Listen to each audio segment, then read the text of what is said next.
Bonjour à toutes et à tous.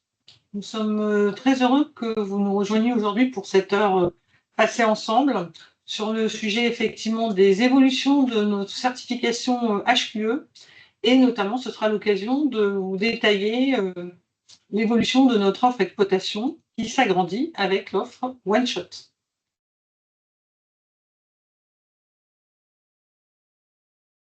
Alors aujourd'hui, nous sommes deux pour vous expliquer tout ça. Donc moi, je suis Claire Ticonoff, la directrice développement et opération. Et donc, Christophe Gérard, je suis le directeur technique et innovation de Certiva. Dans les personnes qui se connectent et qui se sont inscrites, nous avons différents types de populations. Nous avons des bureaux d'études, nous avons potentiellement des clients et nous avons aussi des acteurs institutionnels ou des potentiels prospects. Donc forcément, ne vous étonnez pas dans nos présentations, on veillera systématiquement à avoir un côté le plus intégrateur possible, donc pédagogique. Passé le mot d'introduction, nous présenterons donc les évolutions au niveau de la HQE et après on fera donc un focus sur la partie one shot. Juste donc petit rappel, Certiva aujourd'hui existe depuis 2006. Nous sommes une entreprise à mission dont celle-ci est celle d'être certificateur engagé pour des cadres de vie durable.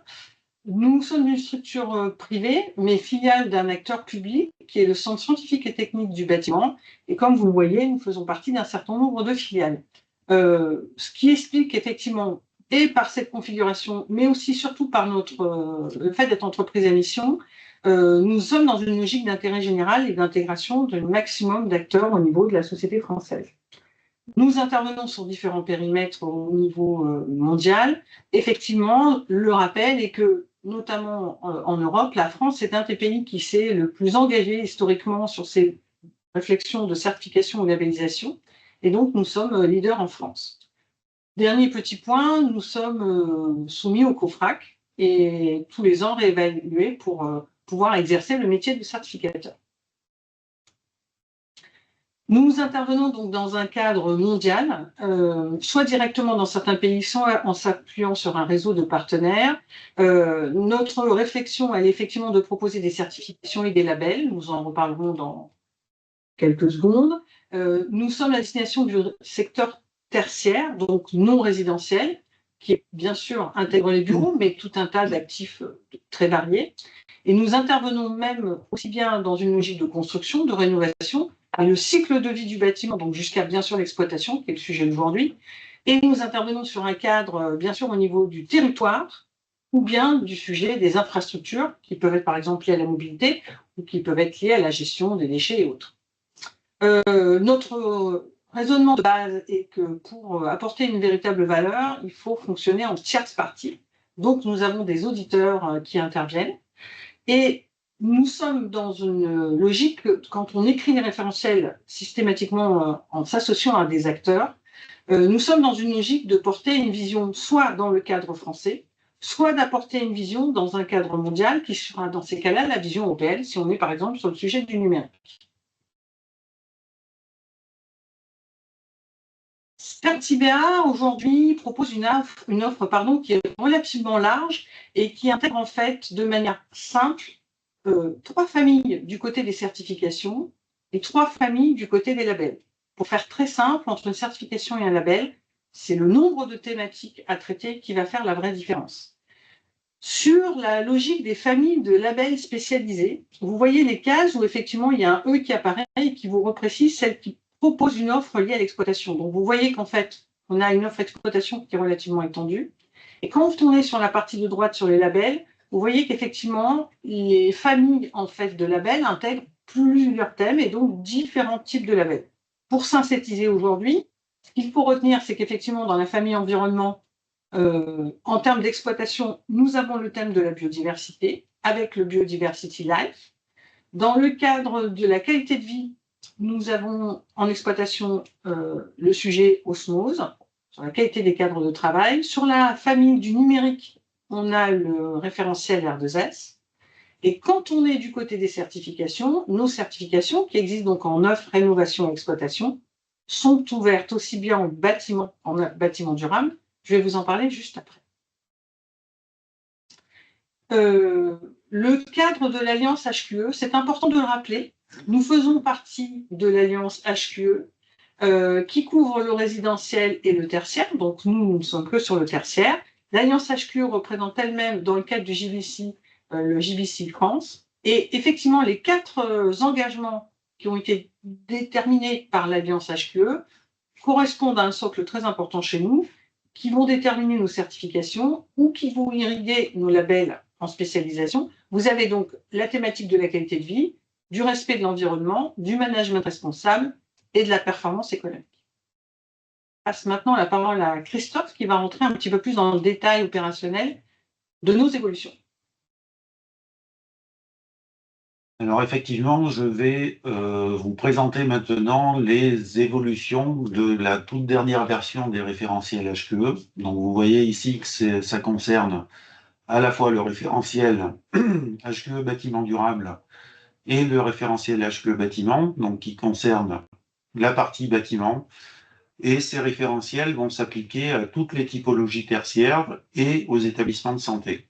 Donc les grands objectifs de cette révision de référentiels étaient ceux qui sont affichés ici, c'est-à-dire clarifier les exigences, apporter des précisions, bien entendu prendre en compte tous les retours d'expérience et les questions que nous avons reçues sur la version précédente. On a pris soin aussi d'avoir une meilleure applicabilité, une meilleure lecture à l'international de nos référentiels, une simplification des exigences ou des thèmes qui sont apparus comme difficiles à auditer ou avec une faible valeur ajoutée pour certaines exigences. Donc il y a vraiment aussi une volonté de simplifier cette nouvelle version mineure. Et puis on a apporté, lorsque c'était nécessaire dans certaines exigences, des options d'évaluation, et donc pas avoir un seul indicateur d'évaluation d'une exigence, mais le choix entre plusieurs indicateurs d'évaluation. Alors, ce passage à la nouvelle version, alors c'est une version mineure, comme je l'ai indiqué.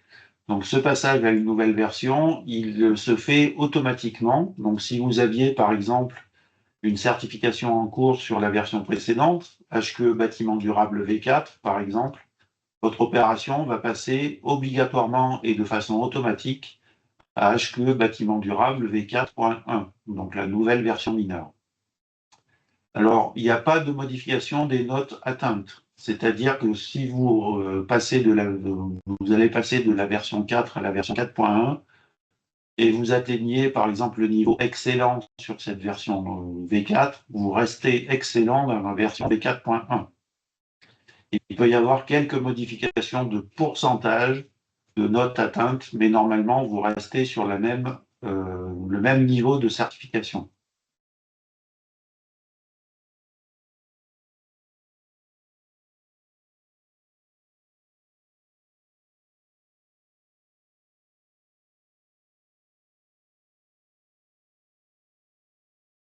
Pardon, on a des soucis de synchronisation. Le champ d'application de ces nouvelles versions de référentiel reste identique à la version précédente, donc on couvre bien le monde entier. On a donc, comme j'ai déjà indiqué précédemment, pris soin d'avoir des formulations beaucoup plus précises dans cette nouvelle version pour nos clients qui sont à l'international. Et on a précisé un certain nombre de choses aussi pour bien définir si ce sont des réglementations françaises ou des réglementations locales ou en dehors de réglementations, de normes aussi qui peuvent être européennes ou ISO, donc internationales, qui peuvent s'appliquer. Donc beaucoup plus de précision dans cette nouvelle version pour nos clients à l'international. Et donc ça peut aider aussi nos clients qui sont transnationaux, c'est-à-dire qui ont à la fois des opérations en France et des opérations à l'international.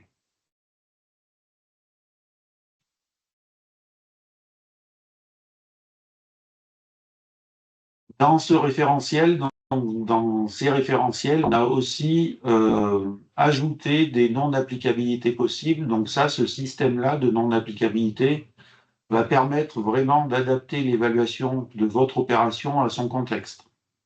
Tout d'abord, il y a la plateforme EasyA, donc qui est la plateforme dans laquelle vous allez évaluer votre opération.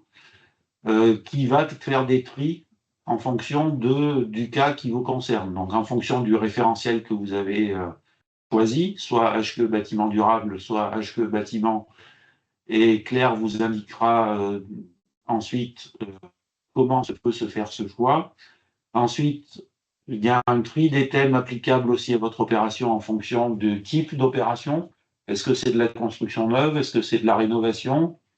Ou est-ce que c'est de l'exploitation pour la partie bâtie, donc l'axe bâtiment, ou pour la partie des actions de gestion, d'entretien, maintenance, donc l'axe gestion?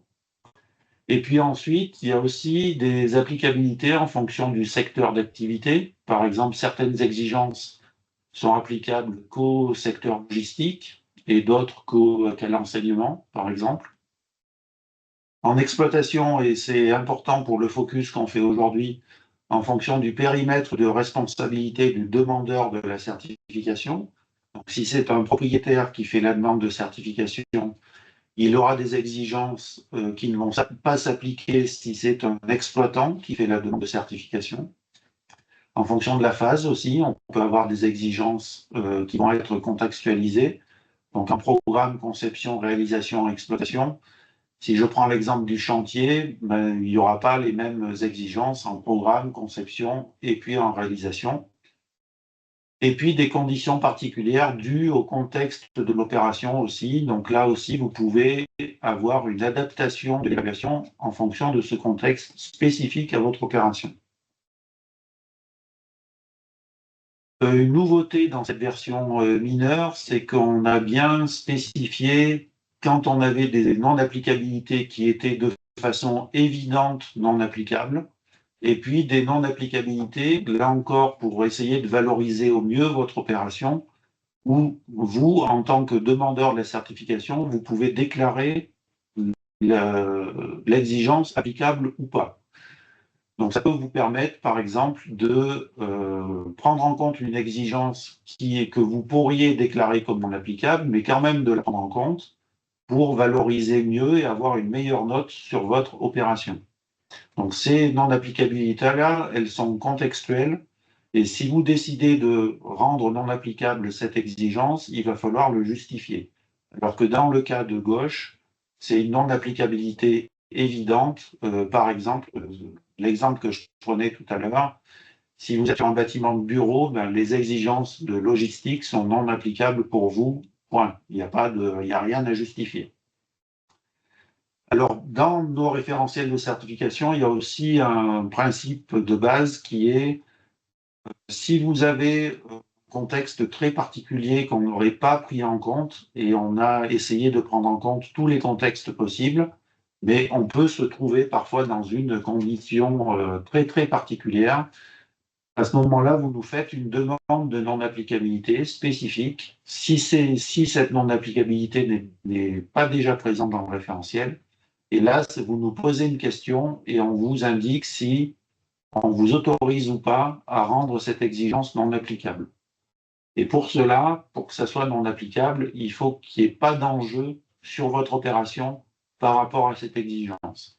C'est essentiellement ça qu'on va étudier de notre côté pour accepter ou non votre demande de non-applicabilité.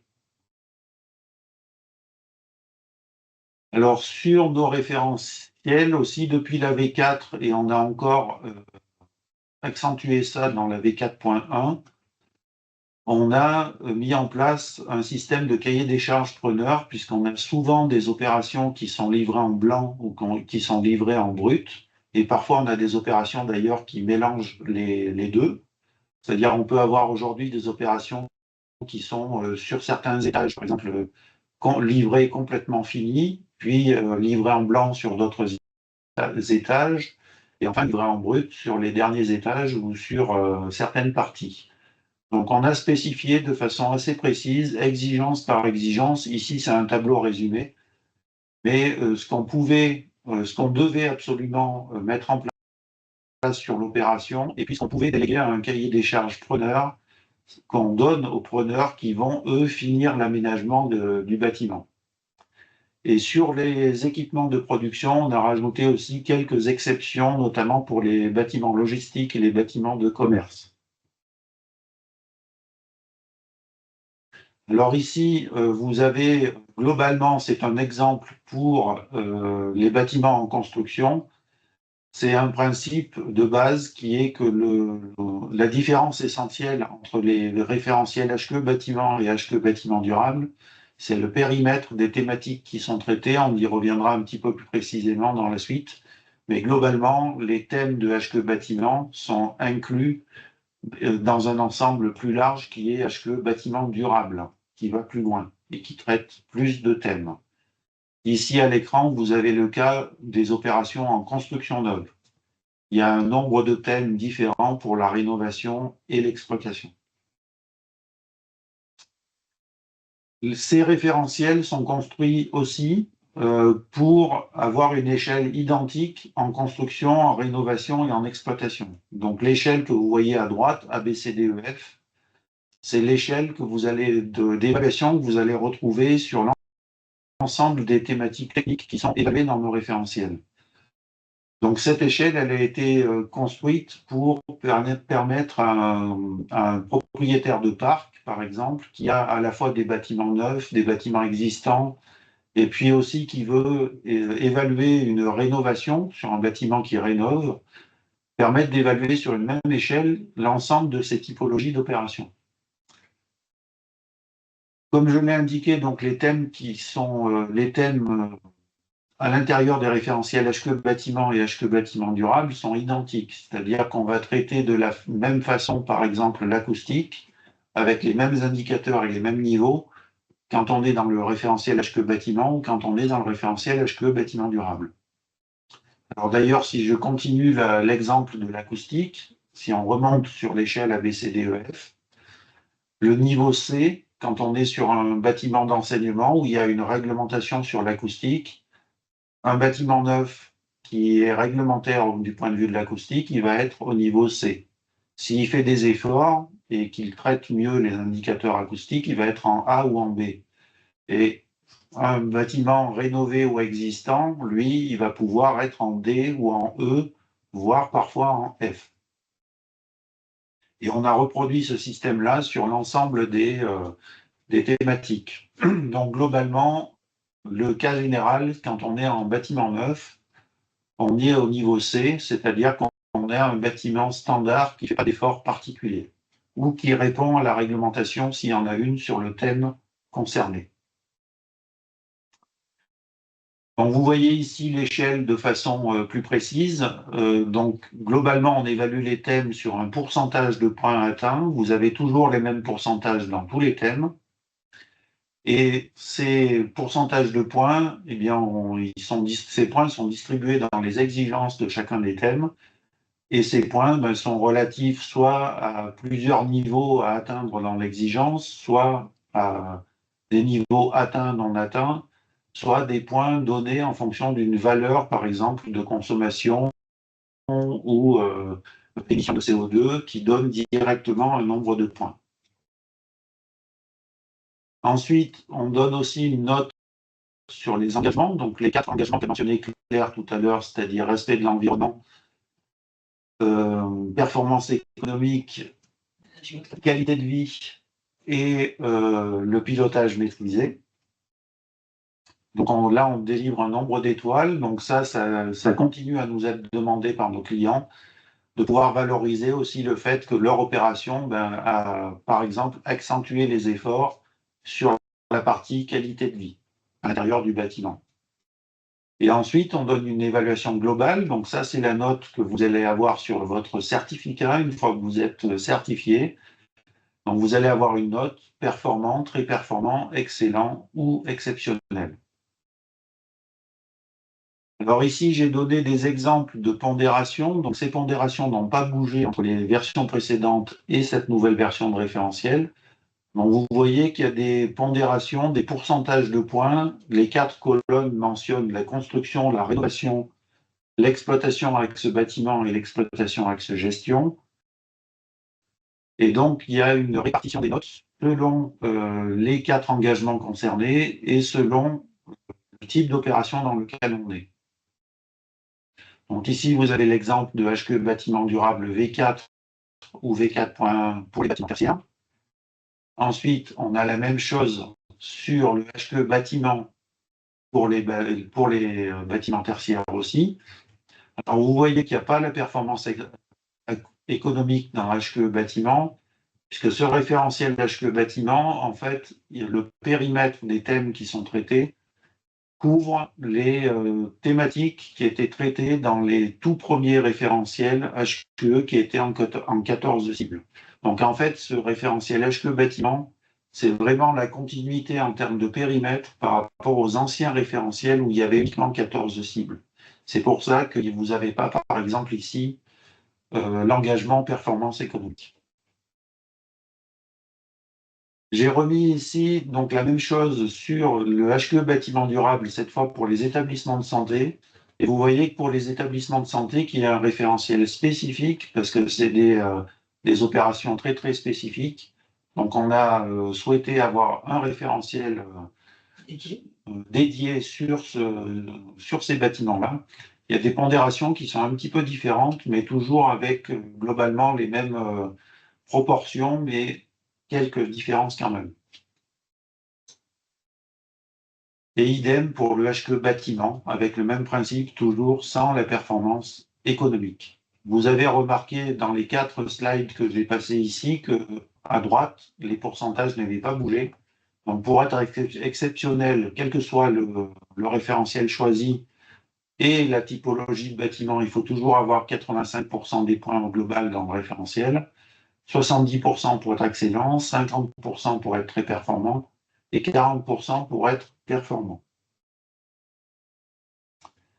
Et enfin, il y a dans les opérations, que ce soit les bâtiments tertiaires, les bâtiments de santé, sur HQE bâtiment durable ou sur HQE bâtiment, il y a toujours un système de management responsable à traiter.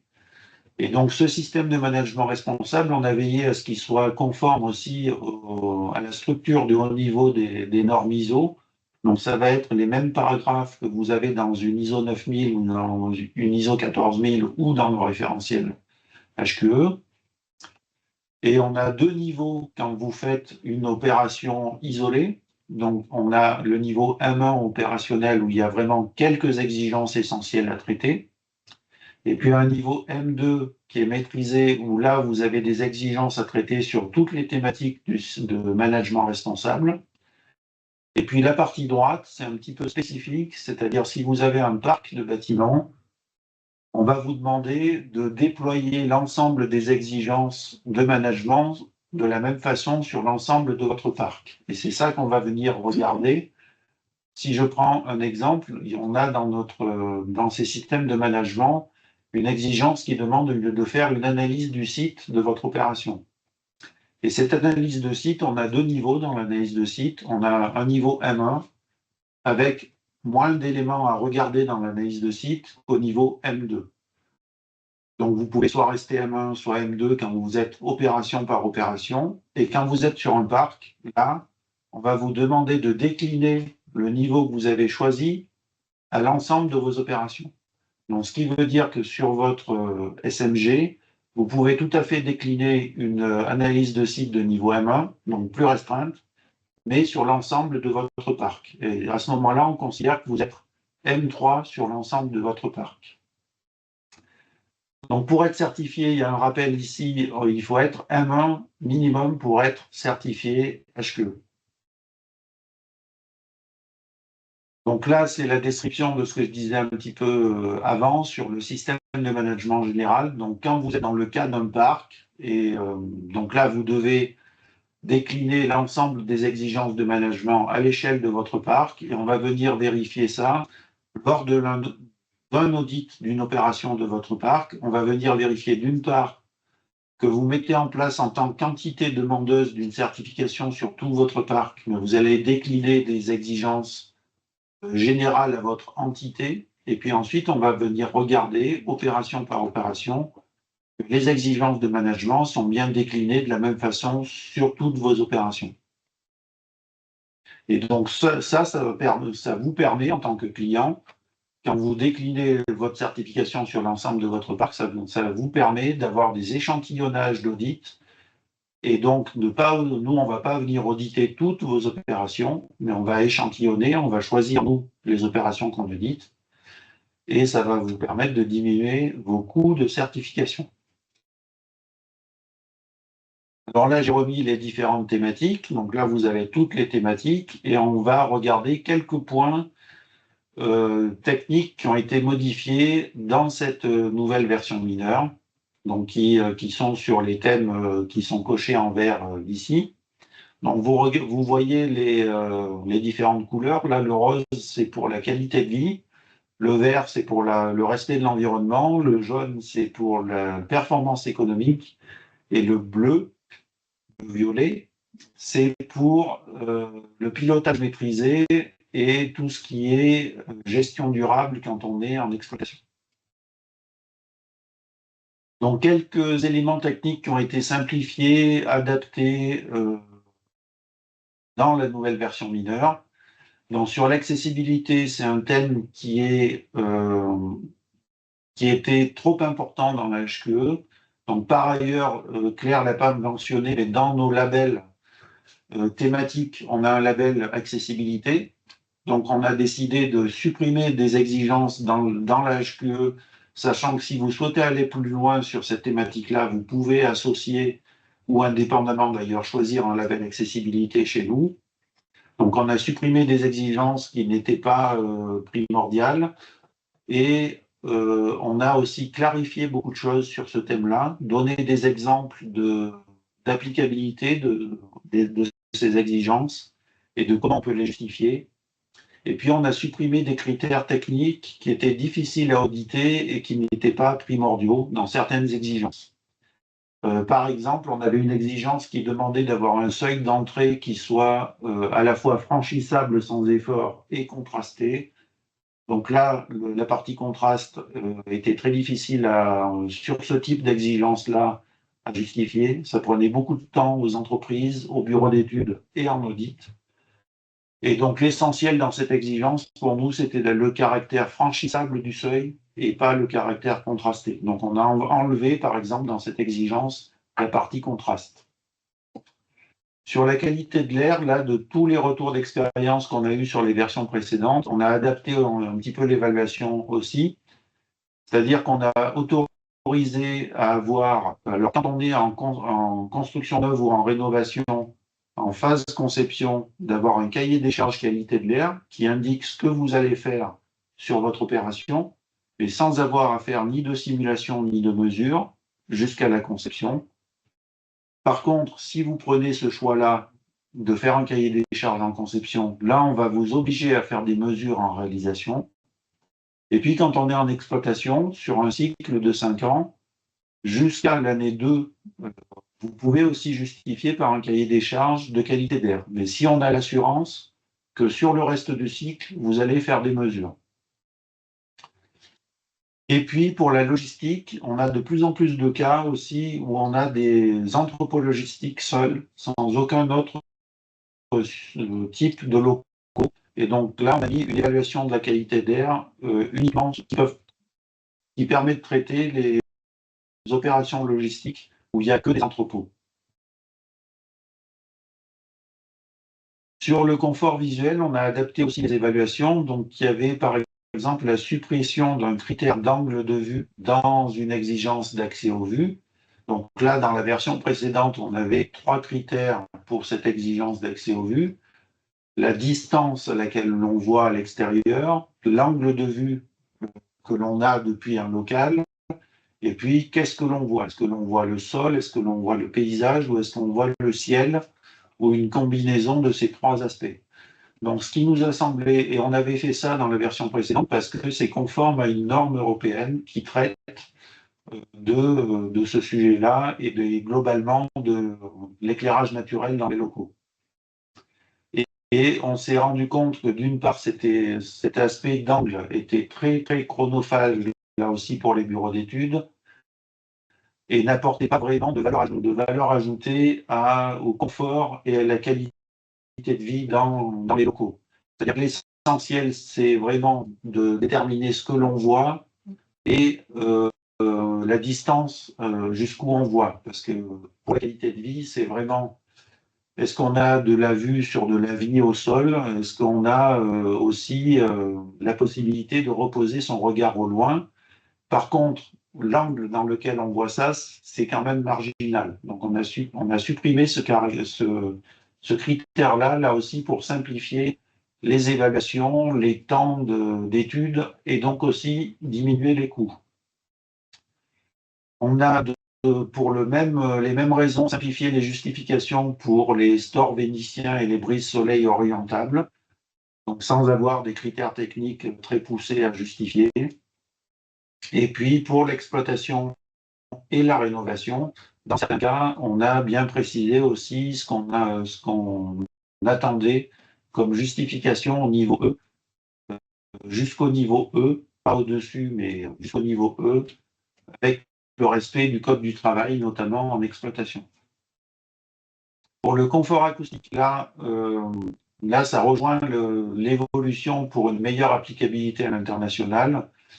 On a clarifié en valeur absolue les niveaux d'isolement, etc., à atteindre, sans faire référence spécifiquement à une réglementation française. Donc on a mis directement les niveaux en décibels, par exemple, sans dire que c'est X dB de moins que la réglementation française. Donc ça permet de s'appliquer plus facilement à l'international. Et de la même façon, pour les méthodes d'évaluation des bruits des infrastructures, là aussi, on l'a décrite directement dans le référentiel pour nos clients qui sont à l'international.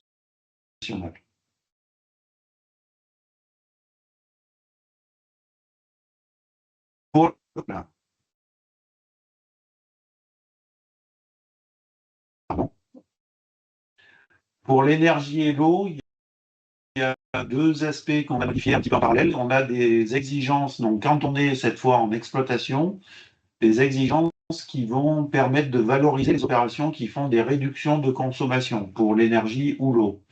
Et on a distingué dans cette nouvelle version mineure deux périmètres possibles.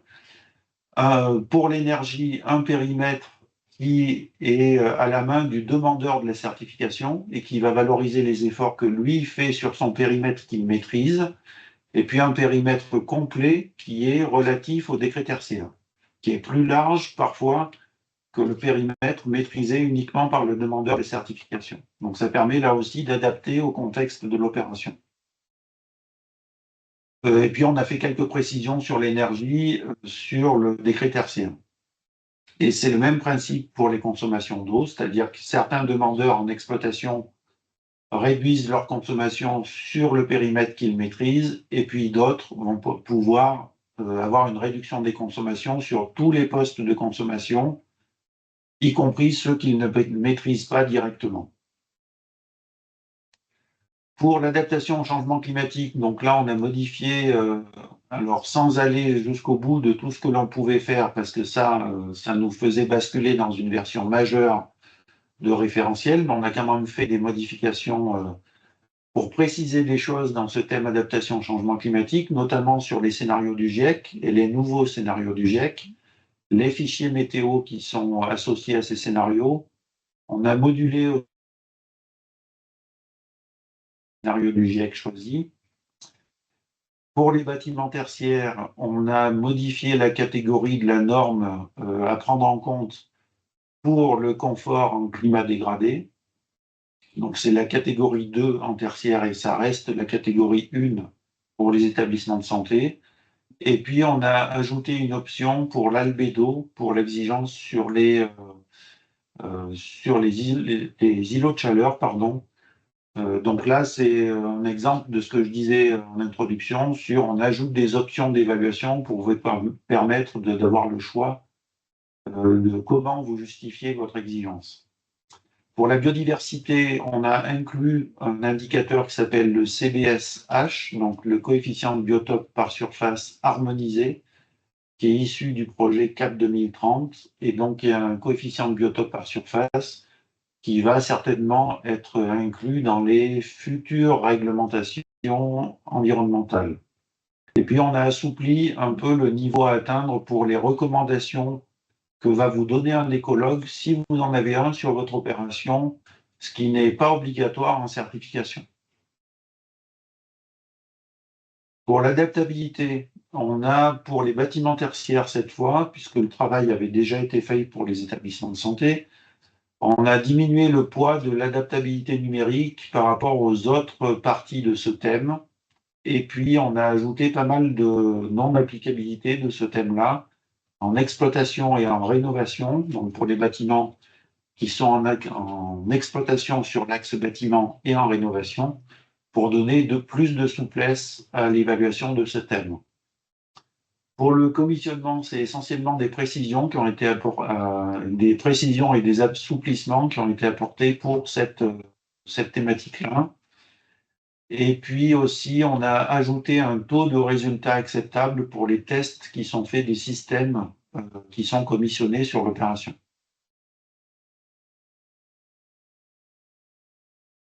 Un point aussi important, c'est un rappel plutôt que l'on peut délivrer une attestation qui vous permet, notamment auprès de vos commissaires aux comptes, d'attester que votre bâtiment répond aux critères techniques de la taxonomie européenne.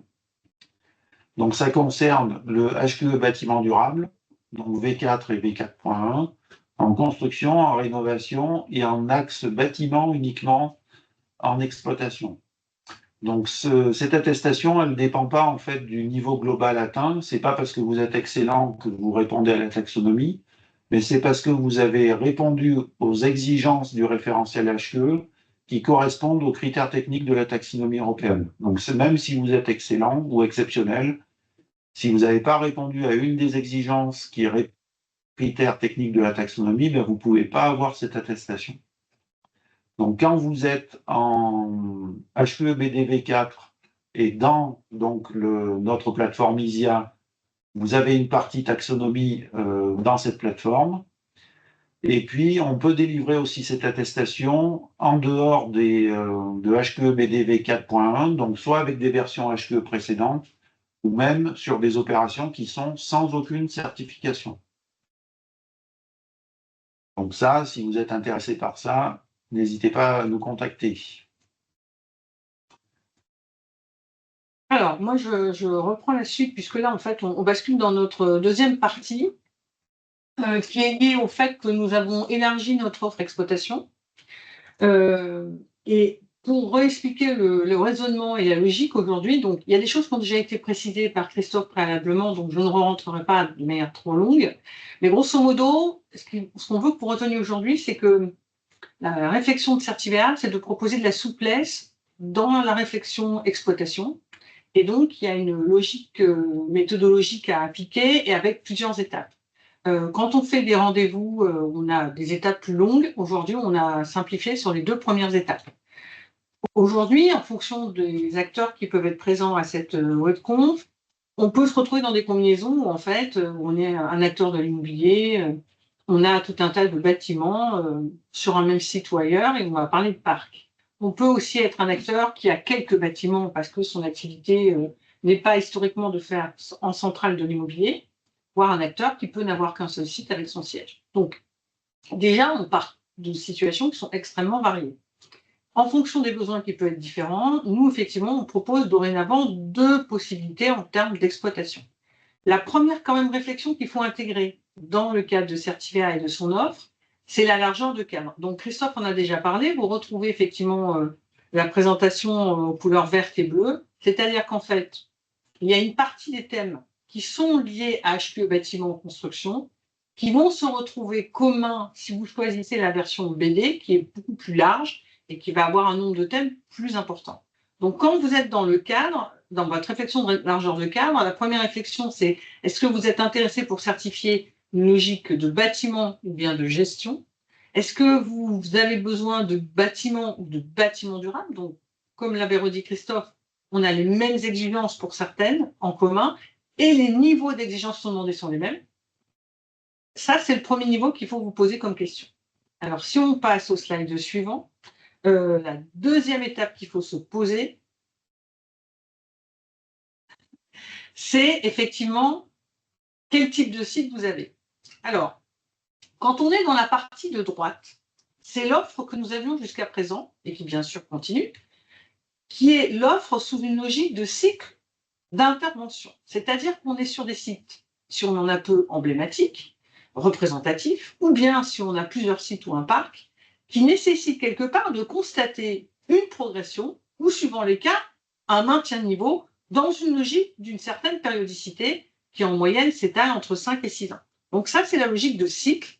Et chez Certiveas, ça va se traduire par des interventions qui s'enchaîneront, qui chez nous sont au démarrage de la première, c'est la phase admission, puis 4 interventions suivies qui vont avoir lieu et qui vont générer au total, sur cette période, de 5 ou 6 ans, à peu près 5 certificats.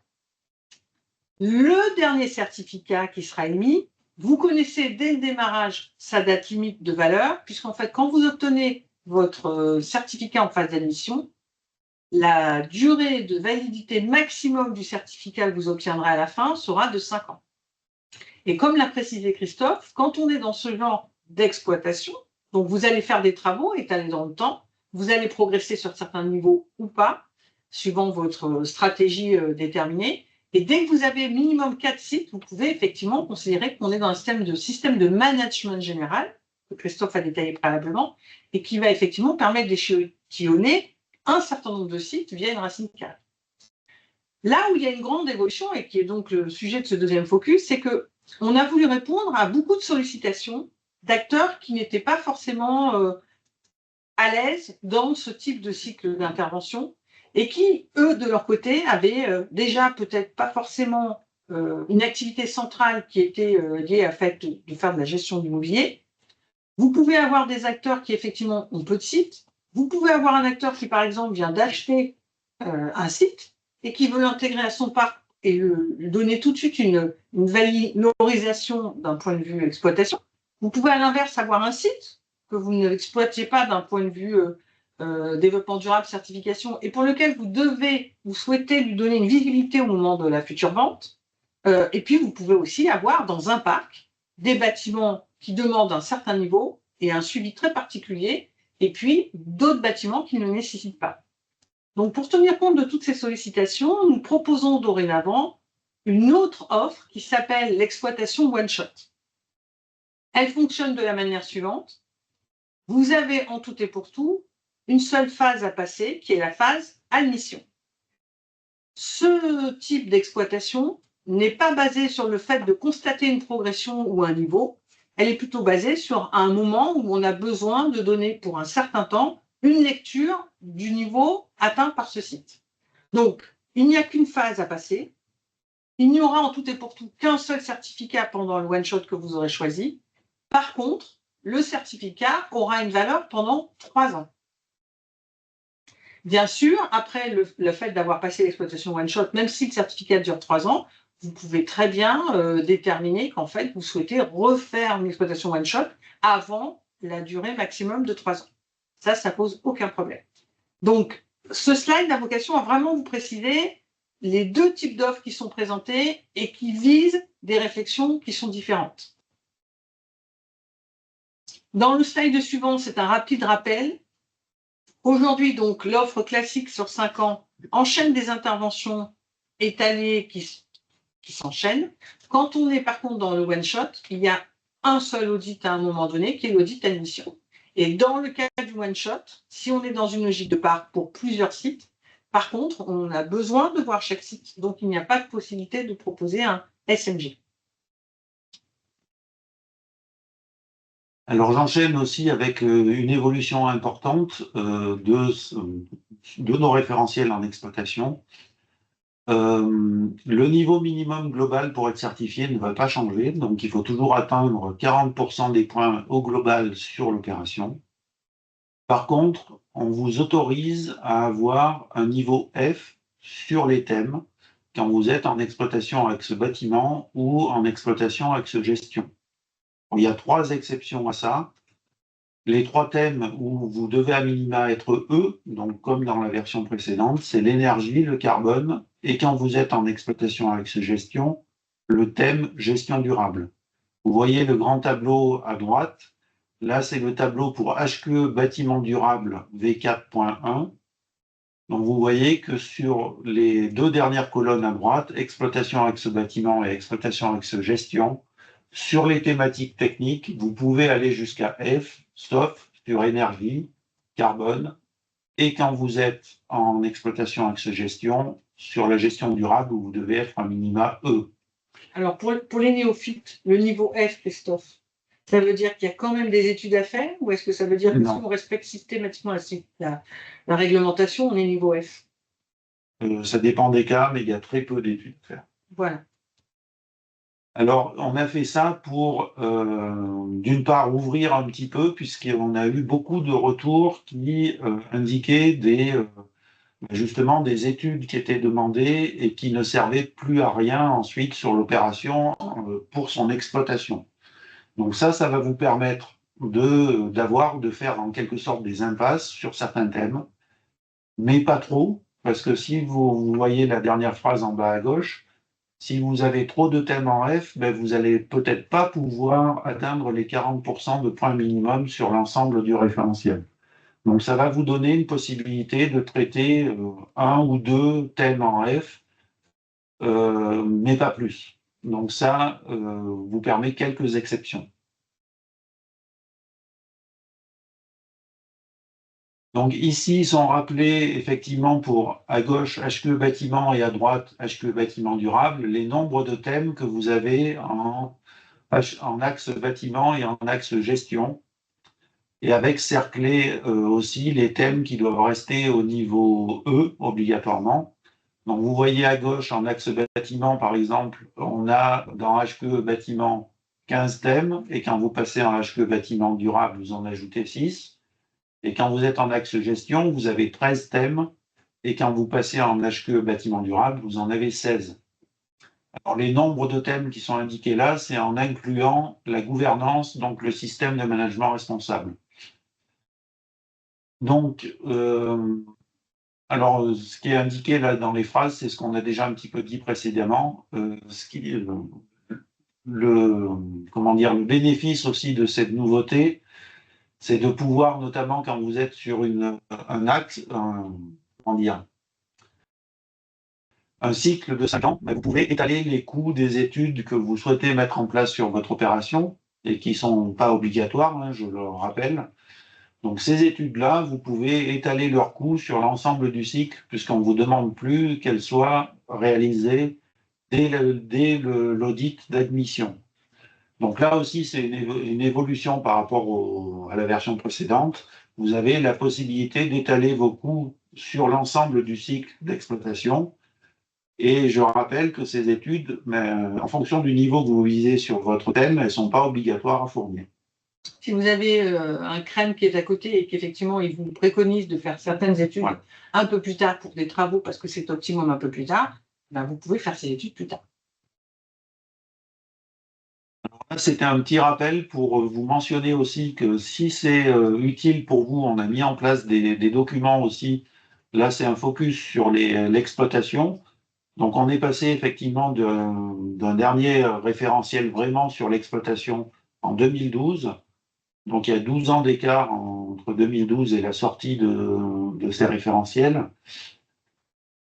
Et donc, vous voyez la correspondance de niveau. Donc, si vous avez besoin, si vous avez pris des engagements de dire toutes mes opérations vont être certifiées HQE excellent, on peut vous justifier que le niveau très performant actuel correspond à l'excellent auquel vous vous étiez engagé il y a 5 ou 6 ans, par exemple.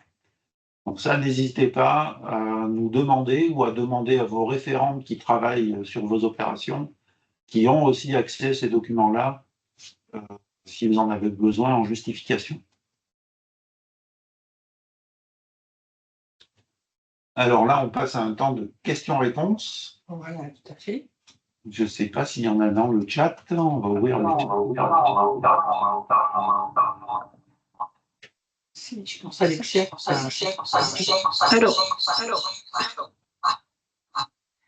Oui, on a deux questions pour l'instant. Une première question de Raphaël Clerfond qui demande est-ce que ce nouveau format one-shot pourra être appliqué au data center uniquement ou sous forme de sous-objet, bâtiment tertiaire plus data center? Non, ça peut s'appliquer au data center directement, oui. Oui, oui, il n'y a pas de. En fait, il y a de l'écho. C'est bon, Voilà, et puis une deuxième question, HQ Exploitation One Shot peut-elle être portée par un promoteur qui souhaite revendre in fine le bâtiment? À partir de quel nombre d'actifs est-il intéressant de basculer en SMG? Alors juste, le son est bon. Ouais. Christophe, tu veux qu'on complète par rapport à ce que tu disais sur les data centers ou pour toi c'était suffisamment clair? non, sur les data centers, ce que je voulais dire, c'est que peu importe la typologie de votre bâtiment, nos référentiels s'appliquent de la même façon sur toutes les typologies. Alors, là, on ne l'a pas précisé parce que c'est ce qu'on fait plutôt en rendez-vous, mais effectivement, on est dans le cas de l'exploitation, il peut y avoir des multiportages. Donc, effectivement, on a précisé que dans la réflexion en termes de souplesse, il y avait le fait de choisir l'axe, il y avait aussi le fait de déterminer en amont qui va porter. Dans l'exploitation, les multicombinaisons sont totalement faisables, c'est-à-dire qu'on peut être plusieurs porteurs.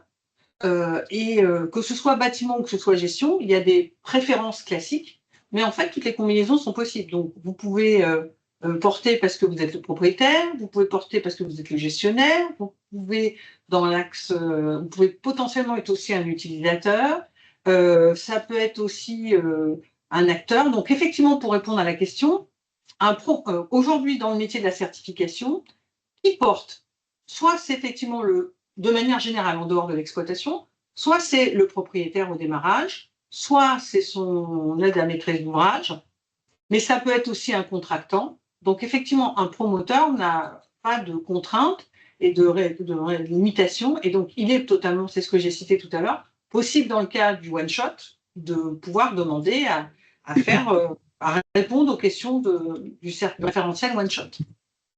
À partir de combien en nombre d'actifs, c'est ce qu'on a précisé. Normalement, il faut un minimum 4. Parce que comme ce qui va s'appliquer pour alléger les coûts, c'est un système de racine carrée, il faut être un minimum de 4.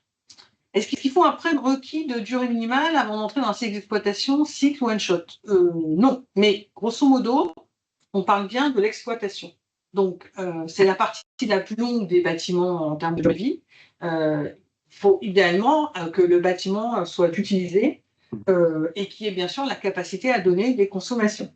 Donc, il n'y a pas un prérequis, mais de manière générale en exploitation, l'idéal, c'est au moins d'avoir passé la première année pour avoir des éléments à rendre.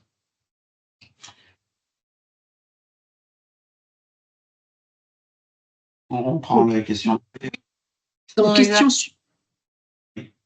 Question suivante, concernant la justification d'exigence sur un étalement sur l'ensemble du cycle pour des études mesures suivies de 5 ans, est-ce que cette réflexion peut s'appliquer aussi au contrat d'exploitation? Oui. Voilà, exemple Alors, contrat oui. de... Oui, ça peut s'appliquer. Alors, la réponse aux deux questions, c'est oui. Donc, oui, ça peut s'appliquer aussi au contrat d'exploitation, puisqu'on va demander notamment d'avoir un rapport d'activité. Donc, effectivement, ce rapport-là, on ne l'aura pas obligatoirement en admission, mais il faut qu'on ait l'assurance qu'on aura bien un rapport d'activité, c'est tout. Et le fait de le justifier, là, on pourra attendre la fin de la première année. Et sur le one-shot, oui, c'est un certificat à l'instant T, donc ça ne s'applique pas pour le one-shot, effectivement.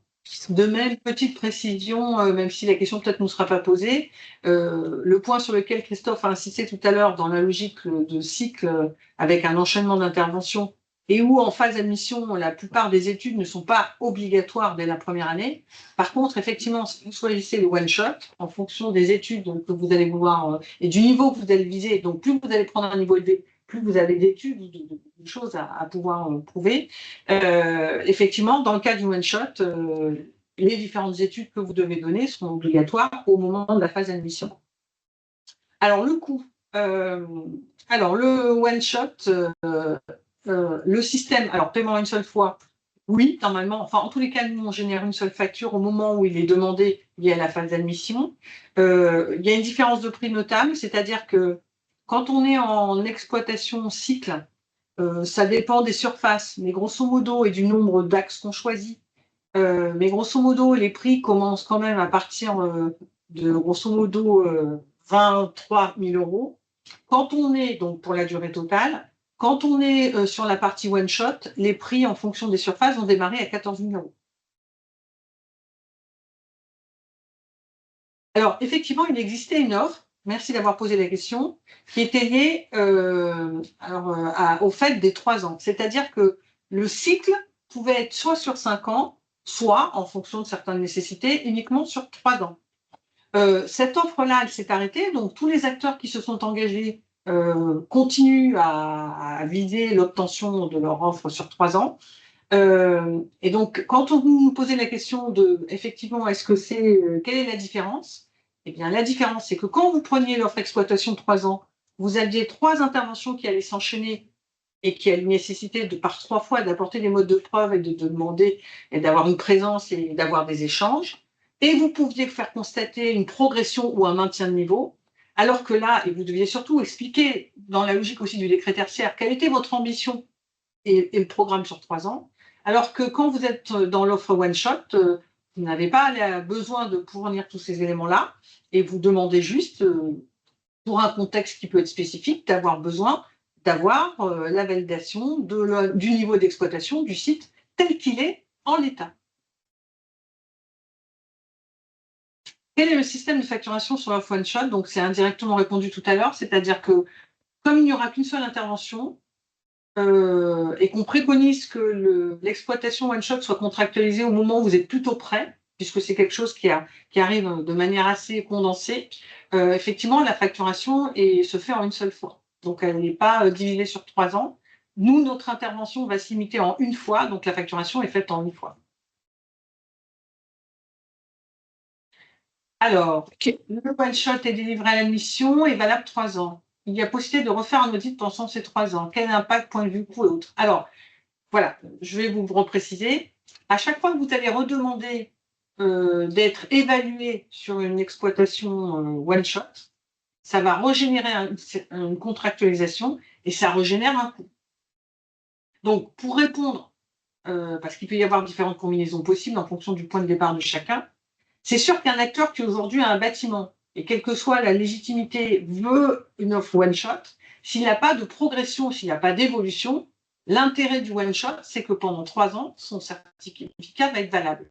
Et effectivement, il n'a pas forcément une nécessité de demander quelque chose avant la fin de durabilité des 3 ans. Par contre, si un acteur, à un moment donné, a demandé le one-shot, 3 ans, et puis qu'il s'est passé un événement majeur dans la vie du bâtiment, ou qu'il a besoin de faire valoriser que son bâtiment a progressé et qu'il y a une évolution, là, effectivement, vous pouvez demander, sans attendre les 3 ans, à faire à nouveau réévaluer votre site. Par contre, dans ces cas-là, par rapport à l'intérêt qui a été précisé avant, donc le coût est facturé en une fois, mais le certificat valait 3 ans, il est certain que par rapport au coût, si vous le redemandez au bout de 2 ans, vous régénérez le même coût.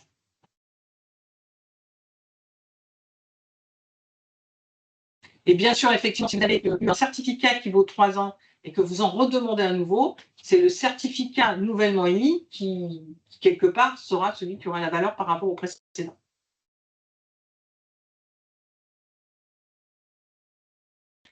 Il faut aussi intégrer, je ne l'ai peut-être pas complètement précisé au long des slides, c'est que comme on est dans une logique d'intérêt général et qu'aujourd'hui, on est très sollicité par tout un tas d'acteurs qu'on peut considérer d'ordre immobilier, c'est-à-dire leur activité centrale des acteurs immobiliers, mais qui ont de plus en plus de conscience et de nécessité à pouvoir faire intégrer leur stratégie de développement durable jusqu'à leur typologie de site, ces acteurs-là, souvent, n'ont pas accès en termes d'équipe, en termes de moyens alloués aux mêmes choses que ceux qui sont des professionnels de l'immobilier.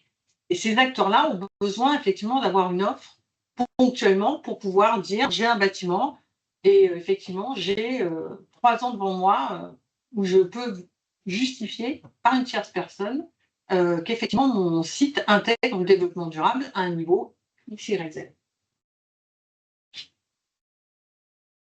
Le certificat est valable 3 ans avec un seul audit d'admission. Pas de vérification documentaire, hein, pas de vérification documentaire annuelle à distance comme dans l'offre. Non.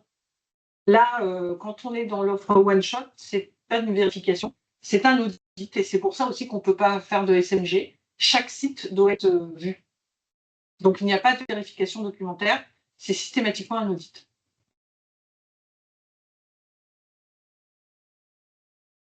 Alors, on n'a plus de questions dans le passé. Non, alors le prix du one shot est indexé, donc il y a la combinaison du nombre d'axes, du nombre de porteurs, et il est lié effectivement au nombre de mètres carrés. Donc quand je vous ai précisé tout à l'heure, il démarre à 14 000 et grosso modo il va jusqu'à 18 000 euros. Ça dépend en fait du nombre de mètres carrés.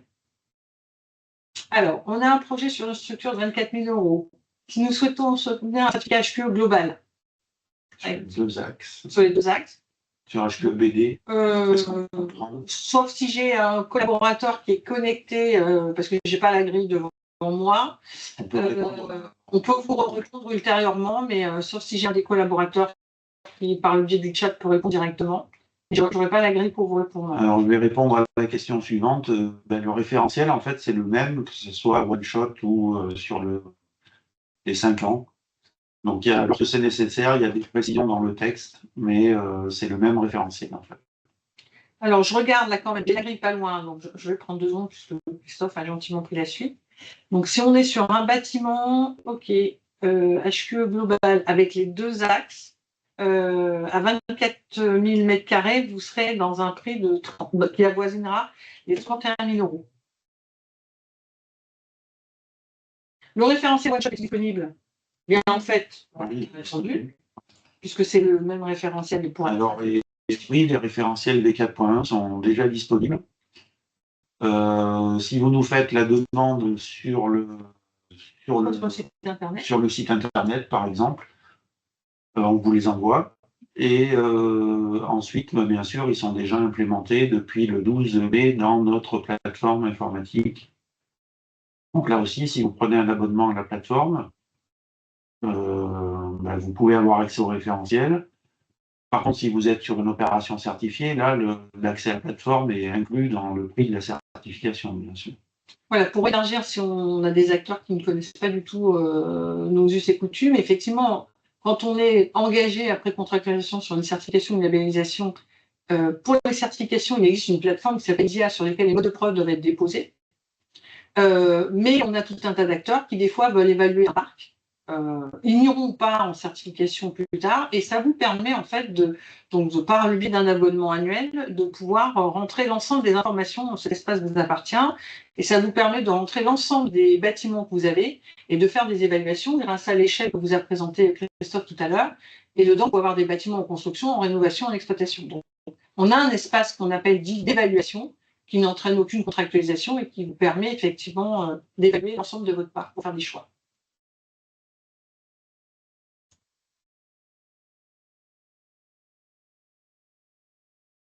Oui, le prix que j'ai précisé tout à l'heure, 31 000, c'était dans l'offre classique. Hein. Donc, effectivement, merci Benoît. Oui. Les 18 000 euros, c'est pour l'offre one shot, puisque c'est ce que j'avais précisé. L'offre one shot, elle ne dépasse pas les 18 000 euros.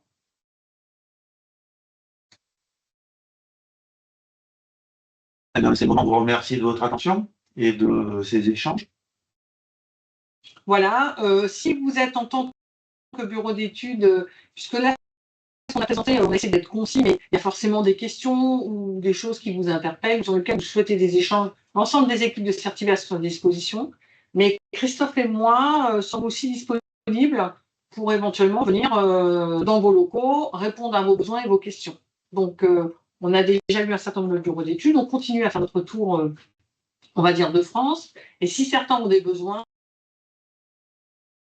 on peut venir faire une rencontre sur place. Merci à tous. Très bonne journée. Merci. Au revoir. Au revoir.